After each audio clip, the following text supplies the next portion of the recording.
Right now, President Joe Biden is in India for the G20 summit. The president will be meeting face-to-face with leaders of the world's largest economies. The goal there is to highlight that the United States is trustworthy as an alternative to China. NBC's Bree Jackson reports from Washington.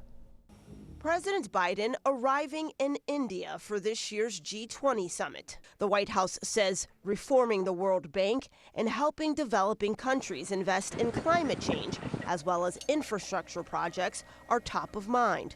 Treasury Secretary Janet Yellen previewing the president's priorities ahead of the meeting. We're committed to supporting emerging markets in developing countries and to addressing global challenges.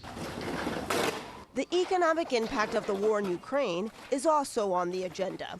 The G20 has been divided over this conflict. U.S. Secretary of State Antony Blinken was in Kyiv this week, showing strong support for efforts to fend off Russian aggression. If we allow that to go forward with impunity, then you open a Pandora's box, and it's a recipe for conflict around the world. Would-be aggressors say, hey, the Russians can do it, I can do it. That's not a world that Americans want to live in. On Capitol Hill, lawmakers are debating whether to provide more funding for Ukraine. What is the point in cutting off support now when we're at a turning point in the war? Inflection point. I think I need to see progress on our own border security before I'll support any type of funding for Ukraine. During the G20 summit, President Biden is expected to call for a peaceful resolution to the war. In Washington, Bree Jackson, NBC News.